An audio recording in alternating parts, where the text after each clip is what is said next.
আমার ১৩ বছরের ছোট বোনকে বাড়িতে একা পেয়ে ঘরের লাইট জ্বালিয়ে কাজ করলাম। গল্পটা শেষ পর্যন্ত শুনলে আমি গ্যারান্টি দিয়ে বলতে পারি তোমাদের পানি চলে আসবে।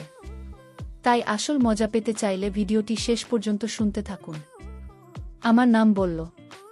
বয়স ২০ বছর। বিশ্ববিদ্যালয়ে ভর্তি হওয়ার জন্য প্রস্তুতি নিচ্ছি। আমাদের বাসায় আমি আর আমার ছোট বোন সাদিয়া থাকি। ওর বয়স ১৩ বছর। মা কামরুন্নাহার চাকরির কারণে দিনের বেশিরভাগ সময় বাইরে থাকেন। কারণ বাবার অনুপস্থিতি আমাদের পরিবারের আর্থিক অবস্থা আরও সংকটজনক করে তুলেছে। মাকে আমি সব সময় শ্রদ্ধার চোখে দেখি। তিনি একাই আমাদের সব কিছু সামলে নেন। সাদিয়ার সাথে আমার সম্পর্ক ছোটবেলার মতো বন্ধুত্বপূর্ণ থাকলেও কিছু সময় ধরে আমার ভেতর অন্যরকম একটা অদ্ভুত পরিবর্তন এসেছে। সাদিয়া ছোটবেলায় যেমন মিষ্টি আর চঞ্চল ছিল তেমনি রয়ে গেছে। কিন্তু এখন ওর দেহের গঠন, তার সপ্রতিভ চেহারা সবকিছু যেন আকর্ষণের এক নতুন মানচিত্র তৈরি করেছে আমার মনে। আমি এই অনুভূতিগুলো নিয়ে লজ্জিত হই, কিন্তু নিজেকে থামাতে পারি না। যখন সাদিয়া ঘরে থাকে তখন যেন আমি আর স্বাভাবিক থাকতে পারি না। একদিন সন্ধ্যায় মা আমাদের ছেড়ে অফিসে গেছেন। ফিরতে দেরি হবে বলে জানিয়েছেন সাদিয়া। সেই সময় নিজের রুমে পড়াশোনা করছিল। আমি ওর দিকে তাকিয়ে দেখছিলাম কিভাবে ওর চুল এলোমেলো হয়ে গাল ছুঁয়ে যাচ্ছে, কিভাবে সে নিস্পৃহ ভঙ্গিতে পড়ছে। আমার ভিতরে একটা অস্বস্তি বোধ হচ্ছিল, কিন্তু আমি এড়াতে পারছিলাম না। হঠাৎ সাদিয়া আমাকে ডেকে বলল, ভাইয়া তুমি কি দেখছো অমন করে? তুমি বেশ কিছুদিন ধরে অনেক অদ্ভুত আচরণ করছো। কিছু হয়েছে তোমার? আমি কোনো উত্তর দিতে পারলাম না। ওর চোখের দিকে তাকালে আমার মুখ থেকে কথা বের হয় না। আমি মিথ্যে বললাম, না তেমন কিছু না। সাদিয়া একটু চিন্তিতভাবে আমার দিকে তাকান, তারপর আবার বইয়ের দিকে মন দিল। সন্ধ্যা যখন গড়িয়ে রাত হলো, সাদিয়া গোসল করতে গেল। আর সেখান থেকেই আমার জীবনের সবচেয়ে বড় পরিবর্তন শুরু হলো। আমি ওর ঘরের দরজার সামনে গিয়ে দাঁড়ালাম। ভেতর থেকে পানির শব্দ শোনা যাচ্ছিল, আর আমার মনে এক অদ্ভুত ধারণা তৈরি হচ্ছিল। আমি দরজার ফাঁক দিয়ে লুকিয়ে দেখার চেষ্টা করলাম, কিন্তু সাহস পেলাম না। এক পাশে দাঁড়িয়ে অপেক্ষা করতে লাগলাম। কিছুক্ষণ পর সাদিয়া গোসল শেষ করে বাইরে এল। ওর শরীর থেকে পানি পড়ছিল, ভেজা চুলগুলো যে গলার উপর থেকে নিচের দিকে পড়ে যাচ্ছিল। আমি চুপচাপ তাকিয়েছিলাম আর নিজেকে কিছুতেই সামলাতে পারছিলাম না। সাদিয়া আমার দিকে হাসি দিয়ে বলল, ভাইজা তুমি কিছু ভাবছ? আমি চমকে উঠলাম, যেন ধরা পড়ে গেলাম। না কিছু না, আমি তাড়াতাড়ি বলে উঠলাম। কিন্তু সেই রাতে আমি সবচেয়ে বড় ভুলটা করলাম। যখন সাদিয়া ঘুমিয়ে গেল আমি লুকিয়ে ওর ভিডিওগুলো দেখতে শুরু করলাম। নিজেকে ঠিক রাখতে পারলাম না। মোবাইলের স্ক্রিনে সাদিয়ার মুক্তার সব কিছু যেন আমাকে টেনে নিচ্ছিল। সেই মুহূর্তে আমি এক অদ্ভুত আনন্দ বোধ করলাম, কিন্তু তার সঙ্গে সঙ্গে ভেতরে একটা অপরাধবোধ কাজ করছিল। আমি জানি এটা সম্পূর্ণ ভুল, কিন্তু নিজেকে আটকাতে পারিনি। কয়েকদিন এভাবে চলবে। সাদিয়ার সঙ্গে আমার সম্পর্ক আগের মতো স্বাভাবিক থাকলেও আমার মনোযোগ কতটা পাল্টে যাচ্ছিল। আমি ওর দিকে তাকালে সবকিছু যেন বদলে যেত। সাদিয়ার প্রতিটা কাজ আমাকে নতুনভাবে আকর্ষণ করত। কিন্তু আমার এই আকর্ষণের খবর কি সে জানে না, সেটাই আমার জন্য সবচেয়ে বড় স্বস্তি ছিল। তবে কিছুদিন পর আমার আচরণে কিছু অদ্ভুত লক্ষ্য করা শুরু করল। ওর মনে হয়েছিল কেউ কেউ লুকিয়ে দেখছে, কিন্তু সরাসরি কিছু বলছিল না। একদিন রাতে মা আমাদের একা রেখে অফিসের কাজ নিয়ে বাইরে ছিল। সেই রাতে সাদিয়া হঠাৎ আমার সামনে এসে বলল, ভাইয়া তুমি কি সত্যিই কিছু লুকাচ্ছে? আমি চমকে উঠলাম। সাদিয়া কিভাবে বুঝল? আমি কি ধরা পড়ে গেলাম নাকি? সাদিয়া একটু হেসে বলল, ভাইয়া তুমি অনেক অদ্ভুত আচরণ করছো। কিছুদিন ধরে আমার সাথে কিছু হচ্ছে। আমি কিছু বলার আগেই সাদিয়া আমার মোবাইলের দিকে নজর দিল।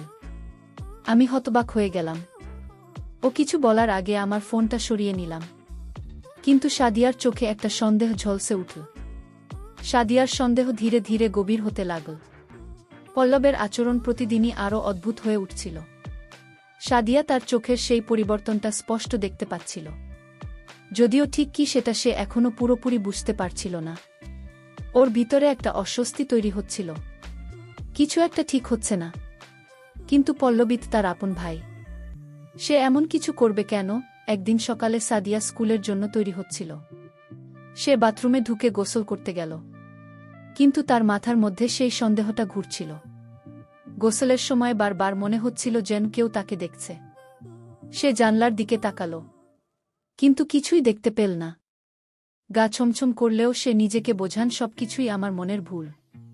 তবে গোসল শেষ করে বের হতেই সাদিয়া লক্ষ্য করল যে পল বারান্দায় দাঁড়িয়ে আছে। সে একটু অবাক হল, কিন্তু সরাসরি কিছু বলল না। সাদিয়া তার কাপড় শুকাতে দিয়ে চলে গেল। পল্লবের মনে তখন আরেক ধরনের যুদ্ধ চলছিল। সাদিয়া তার সামনে দিয়ে হেঁটে গেলে তার মনে এক ধরনের টানাপোড়েন তৈরি হতো। সে সাদিয়াকে কেমনভাবে অনুভব করছে তা সে নিজেও ঠিক বুঝতে পারছিল না। ভাই বোনের সম্পর্কের মধ্যে এমন অনুভূতি কেন তৈরি হচ্ছে সে নিজেকে বুঝতে পারছিল না।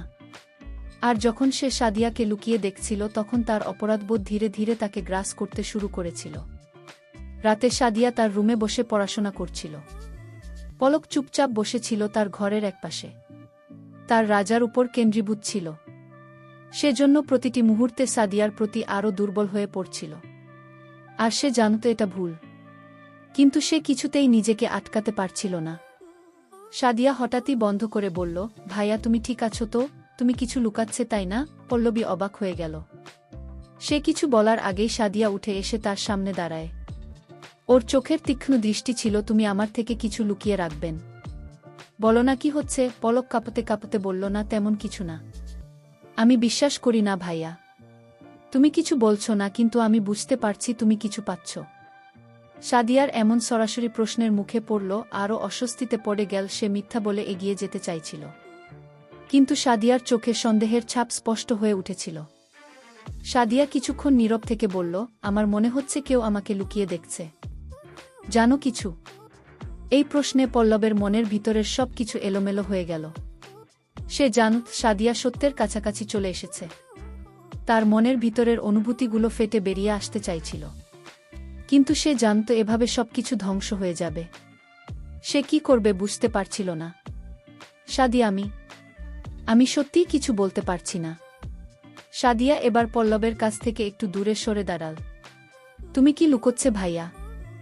সাদিয়ার কণ্ঠে কিছুটা রাগ মিশ্রিত হয়ে উঠল। এই মুহূর্তে পল্লবীর ভিতরে এক অদ্ভুত অনুভূতি কাজ করছিল। সে সাদিয়াকে চাই, কিন্তু সেটা প্রকাশ করতে পারছিল না। তার মুখ থেকে সত্যটা বেরোতে চাইছিল, কিন্তু মুখের ভেতরে আটকে ছিল। সাদিয়া, আমি তোমাকে কিছুই বলবো না আগে।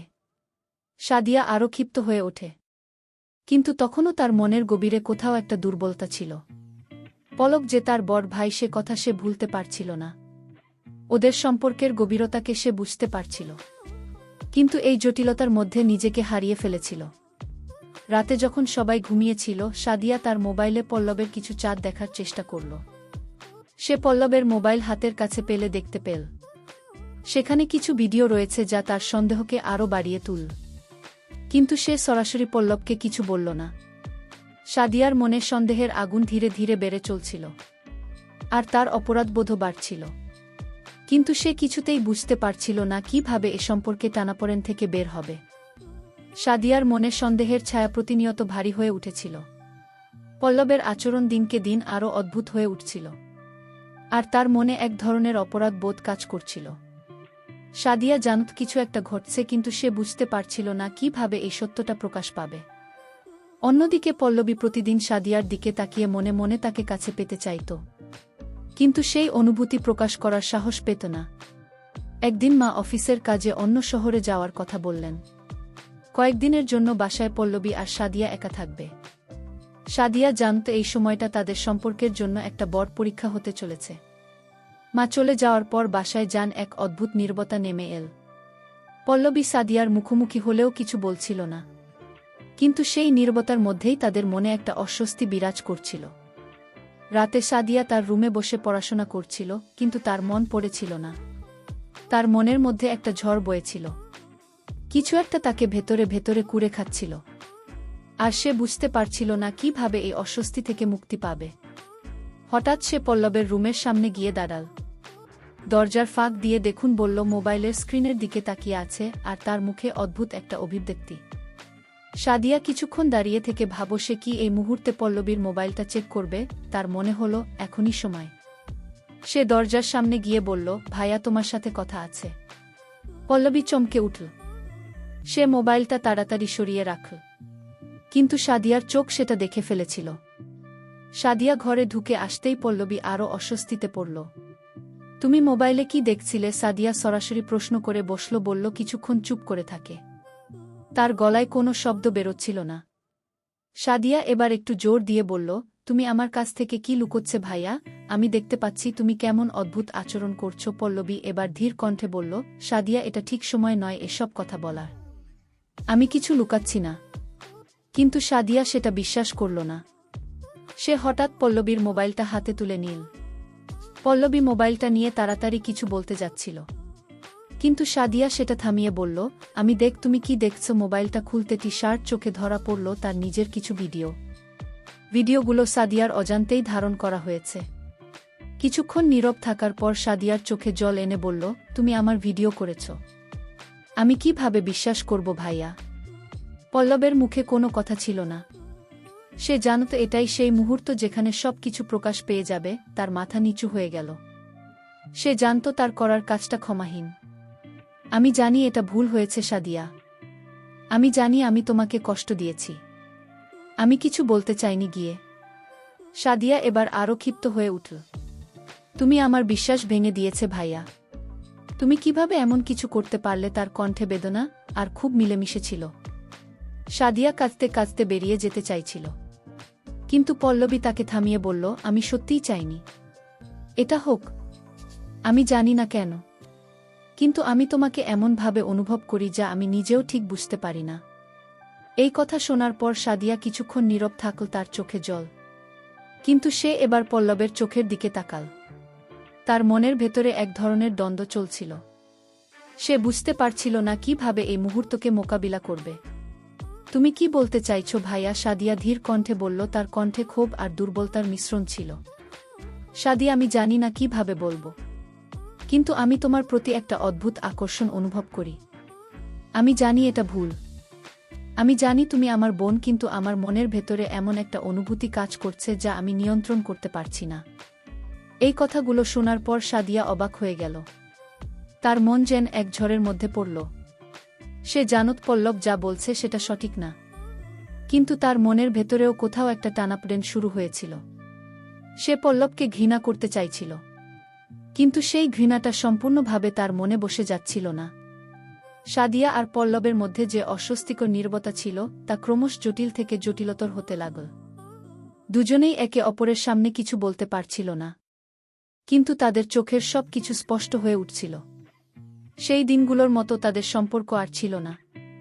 মন থেকে তারা যতই দূরে থাকার চেষ্টা করুক না কেন, আকর্ষণের অদৃশ্য টান তাদের দুজনের মাঝখানে প্রবলভাবে উপস্থিত ছিল। মা বাড়ি থেকে অনেক দূরের একটি শহরে অফিসের কাজে যেতে হলো।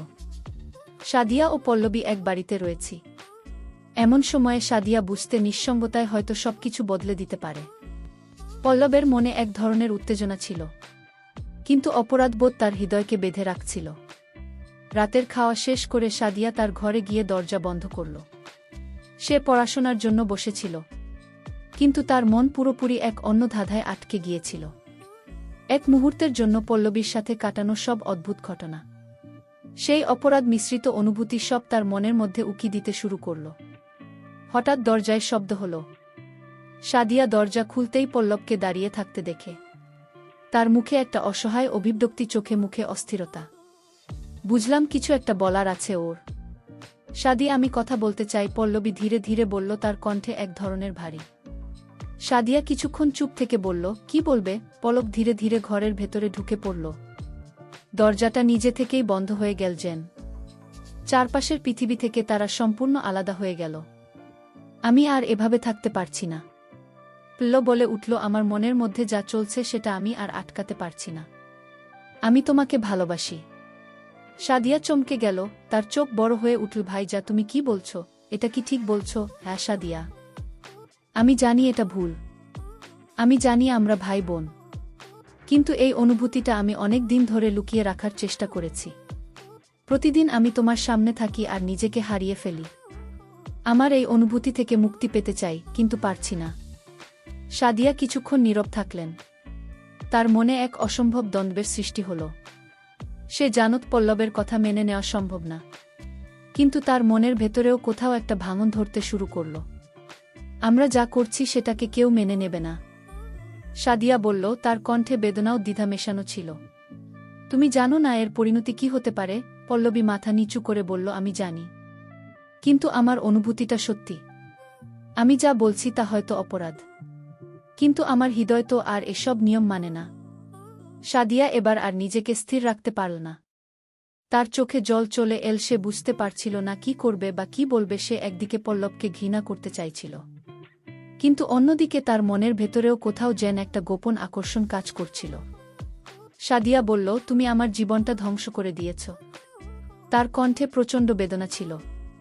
তুমি আমার ভাই, আর আমি কখনো এই সম্পর্ককে অন্যভাবে দেখিনি। তুমি আমাকে এমন এক অবস্থায় নিয়ে এসেছ যেখানে আমি আমার নিজের প্রতি ঘৃণা অনুভব করছি। আমি জানি, পল্লবী শান্ত গলায় বলল, আমি জানি আমি যা করেছি সেটা ক্ষমার অযোগ্য। কিন্তু সাদিয়া, আমি শুধু চাই তুমি জানো যে আমি সত্যিই তোমাকে ভালোবাসি। সেটা যে কী ধরনের ভালোবাসা আমি জানি না, কিন্তু এটা গভীর ঘুম। সাদিয়া চুপচাপ দাঁড়িয়ে থাকো। তার মন তোলপাড় হচ্ছিল। সে কি পল্লবের এই ভালোবাসা গ্রহণ করবে, নাকি সে নিজেকে সব কিছু থেকে দূরে সরিয়ে নেবে? তার মনে ভয় আর আকর্ষণের দ্বন্দ্ব চলছিল। কিছুক্ষণ পর সাদিয়া তার মাথা নিচু করে বলল, আমাদের এই সম্পর্ক থেকে বেরিয়ে আসতে হবে ভাইয়া। আমাদের ভুলগুলোকে শুধরে নিতে হবে।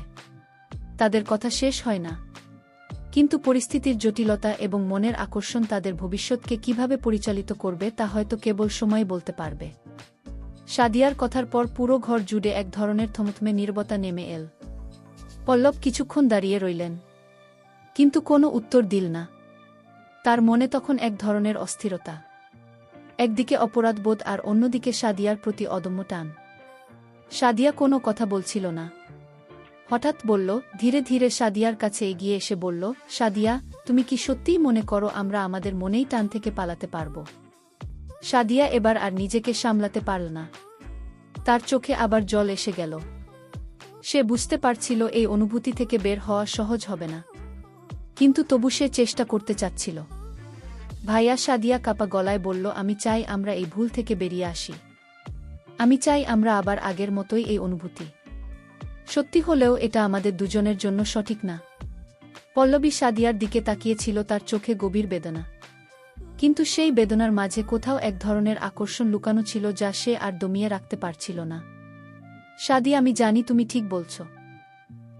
বলল, কিন্তু আমি আর পারছি না। তোমার প্রতি অনুভূতিটা আমি আর আটকাতে পারছি না। তুমি কি কখনো ভেবেছ যদি আমরা এই অনুভূতিকে মেনে নিই, তবে আমাদের মধ্যে কি কোনো সম্পর্ক গড়ে উঠতে পারে? সাদিয়া চমকে উঠল, ভাইয়া, তুমি কি পাগল হয়ে গেছ? তুমি কি জানো সমাজে আমাদের সম্পর্কের কি অবস্থা হবে? আমি জানি।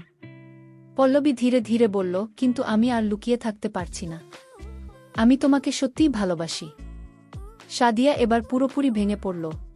তার মনের গভীরে কোথাও হয়তো সে পল্লবের প্রতি একটা অনুভূতি লুকিয়ে রেখেছিল যা সে কখনো স্বীকার করতে পারেনি। কিন্তু আজ সে সব অনুভূতি যেন সামনে চলে এল। সাদিয়া মাথা নিচু করে বলল, ভাইয়া, আমি জানি না আমরা কি করতে যাচ্ছি, কিন্তু আমাদের এই সম্পর্ক ঠিক না। আমি চাই আমরা আমাদের ভুলগুলো শুধরে নিই। পল্লবী একটু নীরব থেকে বলল, তুমি যদি সত্যি চাও তাহলে আমি চেষ্টা করব, কিন্তু আমি কখনো আমার অনুভূতিগুলোকে মিথ্যা বলবো না। সাদিয়া কিছুক্ষণ নীরব রইল, তারপর ধীরে ধীরে মাথা তুলে তাকাল। ভাইয়া, আমাদের দুজনের ভবিষ্যতে এই মুহূর্তে নির্ভর করছে আমাদের সিদ্ধান্তের উপর। আমরা যদি এই সম্পর্কে ভুল পথে চালিত করি তবে আমাদের জীবন ধ্বংস হয়ে যাবে। পল্লবী তার কথার কোনো উত্তর দিল না। সে বুঝতে পারছিল তাদের সামনে যে জটিলতা আর আকর্ষণ দাঁড়িয়ে আছে তা থেকে বেরিয়ে আসা সহজ হবে না। তবে তারা কিভাবে নিজেদের সামলাবে সেটা কেবল সময় বলে দেবে। সাদিয়া ঘর থেকে বেরিয়ে গেল আর পল্লবীরও ভাবে দাঁড়িয়ে রইল, তার মনের গভীরে অনেক প্রশ্ন আর দ্বন্দ্ব নিয়ে। সাদিয়া নিজের ঘর থেকে বেরিয়ে এসে ভাবতে লাগল। সে জানত তার মনের মধ্যে দোলাচল চলছে। একদিকে পল্লবের প্রতি অদম্য আকর্ষণ, অন্যদিকে পরিবারের প্রতি দায়িত্ববোধ। সে বুঝতে পারছিল এই দুটি অনুভূতি একসঙ্গে চলতে পারে না। তার ভাই, যার প্রতি এতদিন শুধুই ভাই হিসেবে দেখেছে, আজ কেমন যেন এক অন্য রূপ ধারণ করেছে। কিছুক্ষণ পর সাদিয়া রান্নাঘরে গেল। সেখানে তাকে কাজ করতে দেখে মা তাকে ডেকে বললেন, সাদিয়া, তুমি কেমন আছো? আজকে তোমার মুখে একটু চিন্তার ছাপ আছে। মা সব কিছু বুঝতে পারছিলেন, কিন্তু সাদিয়া কিছু বলতে পারে না। সে কেবল মাথা নেড়ে বলল, আমি ভালো আছি মা। রান্নাঘরের কাজ করতে করতে সাদিয়া ভেবেছিল কিভাবে সেই পরিস্থিতি সামলাবে। হঠাৎ করে তার কাছে ফোন এল। ফোনের পর্দায় পল্লবের নাম দেখে তার হৃদয় দুরুদুরু করে ওঠে। সাদিয়া কাপা গলায় বলল, হ্যালো সাদি, আমি জানি আমাদের কথা এখনই আলোচনা করা উচিত নয়, কিন্তু আমি তোমাকে বলার জন্য ডেকেছি। পল্লবের গলা শুনে সাদিয়ার হৃদয়ে একটি উত্তেজনা ছড়িয়ে পড়ল। কি বলবে ভাইয়া? জিজ্ঞেস করল। আমি ভাবছিলাম আমরা এই অনুভূতির মধ্যে যেভাবে আটকা পড়েছি তা আমাদের জন্য বিপজ্জনক। আমাদের দুজনের জন্যই উচিত কিছুদিনের জন্য আলাদা হয়ে যাওয়া। সাদিয়া একটু চমকে উঠল, কিন্তু আমরা তো ভাইবোন। আমরা কি সত্যিই আলাদা হতে পারি? আমরা যদি নিজেদেরকে সত্যি ভালোবাসি তাহলে আমাদের উচিত নিজেদেরকে কিছুটা সময় দেওয়া। আমি চাই তুমি কিছুদিনের জন্য দূরে যাও, তারপর দেখব আমাদের অনুভূতির উপর কি ঘটে। কি সাদিয়ার মনে উথাল পাথাল শুরু হলো। সে জানত পল্লবের কথায় সত্যি কিছু আছে, কিন্তু তাকে দূরে যাওয়ার কথা বলা মানে সব কিছু বিসর্জন দেওয়া। কিন্তু আমি কোথায় যাব? সাদিয়া প্রশ্ন করল। তুমি দাদির কাছে যেতে পারো। কিছুদিন সেখানে থাকলে হয়তো নিজের অনুভূতি সম্পর্কে ভালোভাবে ভাবতে পারবে। সাদিয়া একটু নীরব হয়ে গেল। ঠিক আছে, আমি ভাবব। ফোন রেখে দেওয়ার পর সাদিয়া মনে মনে সিদ্ধান্ত নিল কিছুদিনের জন্য দাদির কাছে চলে যাবে। তার নিজের অনুভূতি সম্পর্কে একটু ভাবার প্রয়োজন ছিল। এরপর দিনগুলো একটি দীর্ঘ প্রতীক্ষার মতো হয়ে গেল। সাদিয়া তার দাদির কাছে গেলে এবং সেখানে গিয়ে নিজের চিন্তাভাবনা মগ্ন হয়ে গেল। দাদি খুব ভালো এবং পরম মায়ের মতো ছিলেন। সাদিয়া তার সঙ্গে সময় কাটিয়ে কিছুটা মানসিক শান্তি পেয়েছিল, কিন্তু তার মন কখনো পল্লবীর কথা বলতে পারছিল না। সে প্রায় তার ফোনে আরিফের নাম দেখে কেমন জানি খুঁজে ফিরতে লাগল, কখনো কখনো ফোন করার ইচ্ছে হলেও সে নিজেকে দমিয়ে রাখে। তার মনে হচ্ছে দূরে যাওয়াই হয়তো তাদের মধ্যে সঠিক সমাধান। একদিন সাদিয়া যখন দাদির সঙ্গে গল্প করছিল তখন তার মনের ভেতরে পল্লবের কথা আবার ফিরে এল। তুমি কি কখনো মনে করো সাদিয়া, প্রেম আর সম্পর্কের মধ্যে কি পার্থক্য আছে? দাদি প্রশ্ন করলেন। সাদিয়া এক মুহূর্তের জন্য থমকে গেল। হ্যাঁ দাদি, কিন্তু আমি তো জানি না আমার সম্পর্কটা আসলে কি। আমি ভাইয়ের প্রতি আকর্ষণ অনুভব করছি, কিন্তু এটা কি প্রেম, বা এটা শুধুই দায়িত্ব? প্রেম হলো অনুভূতি, আর সম্পর্ক হলো সেই অনুভূতির ভিত্তিতে গড়ে ওঠা বন্ধ। তুমি যদি মনে করো তোমার অনুভূতি গভীর, তবে সেটাই তোমার জন্য সবচেয়ে গুরুত্বপূর্ণ, দাদির সুরে বললেন। সাদিয়া তার দাদির কথায় কিছুটা নির্ভরশীল হল। সে বুঝতে পারছিল কিছুটা সময় নিয়ে ভাবলে হয়তো সে নিজের অনুভূতি সম্পর্কে সঠিক সিদ্ধান্ত নিতে পারবে। বাড়িতে ফেরার পর সাদিয়া পল্লবের সঙ্গে দেখা করতে চায়। সে জানে তাদের সম্পর্কের পরিস্থিতি আসলে খুব জটিল, কিন্তু সেই সম্পর্কে সত্যিকারের স্বরূপ খুঁজে বের করতে হলে তাদের মধ্যে খোলামেলা আলোচনা করা উচিত। এভাবে সাদিয়া পল্লবের সঙ্গে আবার যোগাযোগ করতে স্থির করল। সে ফোন করার সিদ্ধান্ত নিল, কারণ সে জানত পল্লবের অনুভূতির প্রতি তার যে দ্বন্দ্ব ছিল সেটাকে মোকাবেলা করার সময় এসেছে। আর এই ফোন ধরার পর সাদিয়া তার হৃদয়ে জড়ো হওয়া সব কথা খুলে বলল, ভাইয়া, আমি ফিরে এসেছি। আমি তোমার সঙ্গে কথা বলতে চাই। পল্লবের কণ্ঠে খুশির একটি ছোঁয়া ছিল। সাদি, আমি তোমার অপেক্ষায় ছিলাম। তুমি ফিরে আসায় আমি খুব খুশি। এভাবেই তাদের সম্পর্কের নতুন একটি অধ্যায় শুরু হতে চলেছে। তারা একসঙ্গে নিজের অনুভূতি সম্পর্কে সত্যিকার রূপটি বুঝতে পারবে এবং হয়তো সেখান থেকেই নতুন কোনো পথ খুঁজে পাবে।